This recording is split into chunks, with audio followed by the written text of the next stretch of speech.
This is an oracle about Nineveh, the book of the vision of Nahum the Elkoshite.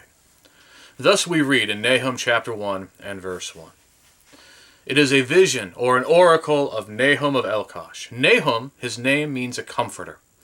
We don't know anything else about him. Elkosh, we don't even know where that is or what that is. We think it might be a village that used to be part of Simeon. Simeon had been entirely subsumed within Judah and was just probably made a part of Judah over time. There's no specific date given for the oracles that God gave to Nahum. Nahum will speak of the overthrow of Nahum, or Thebes in Egypt, which took place in 663 BC at the hands of Ashurbanipal, king of Assyria, and Assyria and Nineveh itself would fall in the year 612 to 609. So we know that Nahum is speaking sometime between 663 and 609, so pretty much in the latter part of the 7th century BC. And what Nahum is speaking is an oracle or a burden regarding Nineveh. By the time of the 7th century, when Nahum receives this oracle from Yahweh, Nineveh is the greatest city of the entire world. It is the largest metropolitan area of its day. And in many respects, Nineveh represents the fall of Assyria in general. But we also have to allow that Nahum will many times speak of Nineveh very specifically. Assyria had existed as a regional power since 2600 BC. You can see that in Genesis 10, where Nimrod is one of the ones who kind of set it up. So it's been there for a very long time. And it continued to exist. It survived the collapse of the Bronze Age, although it was restricted in its territory, but it did persevere. It is the most persevering power throughout this time. But from around 911 BC until 753, so roughly the time from the end of Solomon until the days of Jeroboam II, king of Israel, Assyria will go through this cycle where they will have some strong kings that will exert authority in the area around them, and then weaker kings that will suffer civil war and internal unrest that will give the other nations around it the ability to consolidate and to strengthen themselves. But everything changes in 753 when Tiglath-Pileser III takes the throne of Assyria. And from then until the days of Nahum with Ashurbanipal, you will have an almost unbroken string of strong, powerful kings exerting their power and transforming the ancient Near Eastern world and the idea of empire as it has been known. In fact, the Assyrian Empire is the first empire worthy of that name. We may use that term to describe earlier nations and their empires, but the earlier nations generally would kind of project power over certain territories, expect tribute. It is with the Assyrians, with Tiglath-Pileser III and following, that they would start deposing the existing authorities and installing their own authorities. It's with the Assyrians that they start really moving various peoples around in exile and bringing a lot of them into exile into Assyria. This is what allows Nineveh to become the cosmopolitan city that it is, because the Assyrians have absorbed and have moved around all of these people from Eastern Asia Minor to the areas to their north in modern-day Armenia, the whole area of Levant. And Ashurbanipal in 663, as we said, conquered and sacked Thebes of Egypt, which had never been done in antiquity, and therefore probably brought many Egyptians back as well, and all the way even to Babylon and Elam. So all kinds of people from around the Mediterranean world were now in Assyria. At this moment in time, we just fix in the days of Ashurbanipal. You've got an empire at its apogee of strength and something that had never been seen before. A power that dominated all the other powers so that it had actually subjected all the other major powers of the day, Egypt, Babylon, Elam, and others.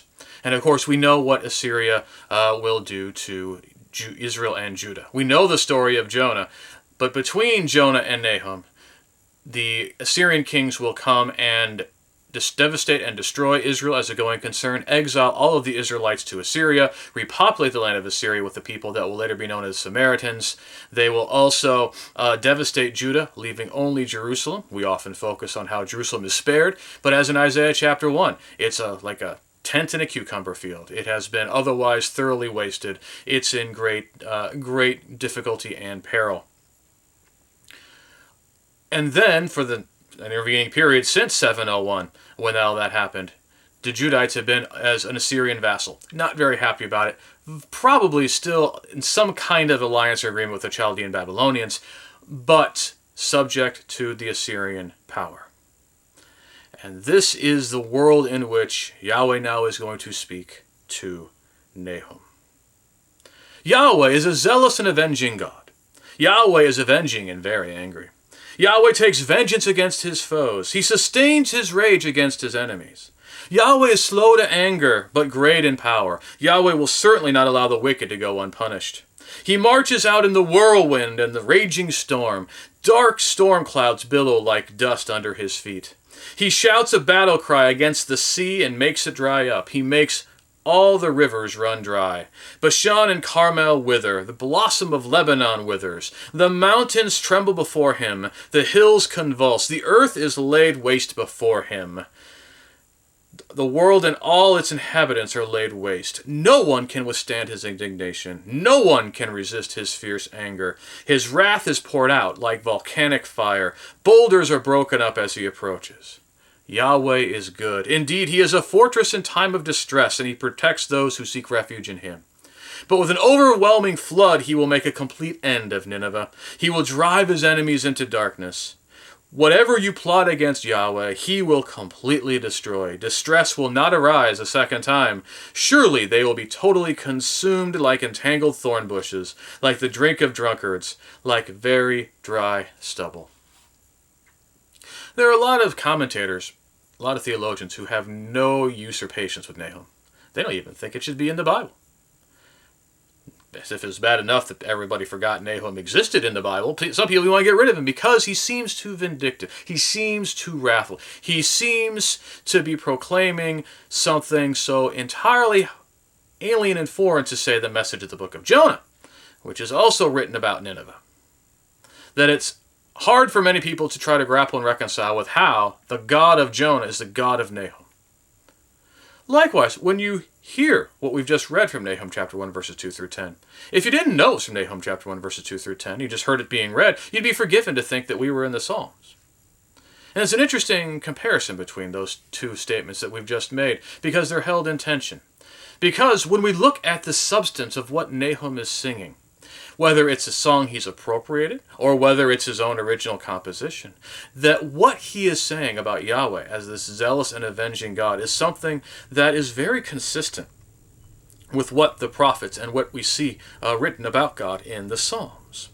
The general theme is that Yahweh is a jealous God who avenges himself upon his enemies. This evokes Exodus 20 and verse 5 and Deuteronomy 4 and verse 24. And in fact, Nahum chapter 1 verse 2 and 3 sound very much like Jonah chapter 4 and verse 2, where Jonah is using what seems to be a creedal statement about how God is, slow to wrath and loving and kind, but will visit the iniquity of generations for multiple years. We got a lot going on there. Nahum is very much evoking that same tradition, if not the book of Jonah itself, in what he has to say. The fact that Yahweh would avenge himself on his enemies is something that is seen in Psalm 94. That Yahweh would come forth in the storm, causing environmental tumult, is prevalent in Psalm 18, 46, 76, 97, 104, 106, and 114, among others. We have that same imagery about Bashan and Carmel being lush and green is what we know in historical fact, but the idea they would wither is something that Isaiah talks about in Isaiah 33 and verse 9, Amos 1 and verse 2, both of whom are expecting the scene of judgment where God is going to judge those who have acted against his people. In fact, the very idea of God coming with devastation is something we see in the prophets in Isaiah 64, Amos 1, Micah 1. Also the idea that God is a refuge for those who seek him. Very prevalent in the Psalms, Psalm 18, 20, 50, 62, 71, and 84. So what we're seeing here is not some kind of theological right-wing argument that came out of nowhere. Nahum is very much in the tradition of the prophets, of the Psalms, in what he is singing, in his expectation that Yahweh would be a zealous God who will be an avenger against those who have become enemies to his people. If anything, resistance to the book of Nahum should be a tell on somebody, because who are the kind of people who are going to take offense at this, who are going to find this so problematic? I will tell you that those who have suffered exploitation and oppression and harm are not the people who find this kind of portrayal objectionable. It is in fact the very ones who might well find themselves on the receiving end of that kind of judgment and that kind of wrath. Consider, if you will, in Revelation chapter 6, when the souls who were martyred are under the altar, like the blood poured out, right? They cry out for vengeance against those who had killed them. And God said that they were to wait a little time. He didn't say, you're being ridiculous and this is not who I am. He says, it's time to wait until your full number is reached. And of course, the book of Revelation and its evocative symbols will go ahead and show what that looks like. Paul himself in Romans 12 will tell us not to get vengeance for ourselves, but to give place to the wrath of God. For vengeance is mine, says the Lord. I will repay. Our God is an avenging God. And if we find ourselves uncomfortable with that, we need to look at ourselves. The God of Jonah is the God of Nahum. There's a lot that's happened between what Jonah saw and when Jonah spoke and what Nahum is seeing. It is very just for God to be doing what he is doing. And in fact, it is something that the entire ancient Near Eastern world would very much get behind. The challenge is, of course, when we read this text, we want to see ourselves reflected in Israel. We want to see ourselves reflected in the people of God who are being oppressed and exploited. But what if we actually are more like Assyria, the greatest power of the age, with great cosmopolitan cities, and who has gained its power and wealth and prominence at the expense of, at the exploitation and oppression of many other people around the world, and even among the marginalized in their own communities. The God of Jonah is the God of Nahum, is the God of Israel, is the God that we serve, is the God who is. He is a zealous and avenging God. And may we all sit in that and repent and to change our ways so we do not come on the receiving end of that wrath and be the ones against whom Yahweh is coming in vengeance. As Nahum continues in this psalm, the NET, as we read, will add Nineveh where it says her in ways to try to clarify what's going on there. And there is a fullness and a completeness of the devastation that's going to take place. That image, dried up as the wine of drunkards, right? If a drunkard, there's not going to be a drop left. That's what's going to happen to Assyria. Nahum will continue. From you, O Nineveh, one has marched forth who plots evil against Yahweh, a wicked military strategist. This is what Yahweh says, even though they are powerful, and what is more, even though their army is numerous, nevertheless they will be destroyed and trickle away. Although I afflicted you, I will afflict you no more. And now I will break Assyria's yoke from your neck. I will tear apart the shackles that are on you. Yahweh has issued a decree against you. Your dynasty will come to an end. I will destroy the idols and the images in the temples of your gods. I will desecrate your grave, because you are accursed. Now this is the kind of message we're used to from the prophets, a message that comes from a word of Yahweh. In verse 11, like in verse 8, the NET adds Nineveh to explain the origin of the one who has gone forth to plan against Yahweh. They understand as a wicked military strategist, the literal is a counselor of wickedness. It's hard to reconcile the idea of a military strategist here. The only type of military intervention against Judah would be against Manasseh, as talked about in 2 Chronicles chapter 33. We're not told exactly when that would have happened, but it would happen in that time period. But the controversy there and the challenge there is that the chronicler is very convinced that, in fact, it is Yahweh who has stirred up the Assyrians against Manasseh because of what Manasseh is doing. And so it would seem a little strange to be at the same time being the one behind it, but also condemning it in this kind of explicit way at the exact same time. Now, throughout this period, Judah is a vassal of Assyria. And again, as we said, not a very happy one. And that is why there is this promise. And in fact, the rest of the book of Nahum is very much really a commentary on the indictment of 13 and 14. That God is going to come and he is going to destroy and devastate Nineveh and wipe out the Assyrian Empire because of what they have done to his people. Because of that iniquity, even though it was according to his will. Right? And this is something even Isaiah was expecting, Isaiah 1 through 12. And it would thus take place. Nahum 1 and verse 15 is a pivot verse. In our translations in English, we have it as chapter 1, verse 15. In other versions, it's in chapter 2 and verse 1.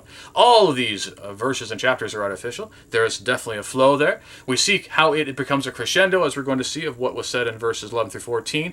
But it has the imagination that's going to lead us into chapter 2. But verse 15. Look, a herald is running on the mountains. A messenger is proclaiming deliverance. Celebrate your sacred festivals, O Judah. Fulfill your sacred vows to praise God. For never again will the wicked Assyrians invade you, for they have been completely destroyed. This is the verse of Romans 10:5 that Paul quotes, and pretty much what anybody knows about Nahum, the herald coming on the mountains with good news. And he invites his hearers to imagine that day that will come in 6:12, when the herald can say, Nineveh is destroyed. The Assyrians are gone. You don't have to worry about them anymore. Perhaps they had not been observing their festivals as well they should have because of concern with the Assyrians, or they can do so in a way in which they are liberated and to be able to appreciate it in a way that they could not beforehand. And this is such a powerful message of hope, this hope of restoration. And God is going to restore. But ironically, the herald bringing this good news, it's great news because they're no longer under Assyrian exploitation and oppression. However, it destabilizes the entire Near Eastern world at the time. It is alleged that there's some evidence that as Assyria is weakening, it allies with Egypt, and it gives Egypt an understanding that Egypt can take over the western part of the Assyrian Empire, which would include Judah.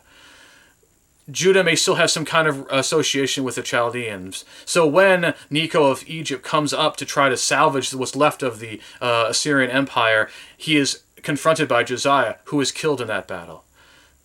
Necho is defeated by Nebuchadnezzar Carchemish. On his way back, he grabs Jehoahaz, who had been made king in his absence, from Judah, and exiles him, and puts Jehoiakim on the throne.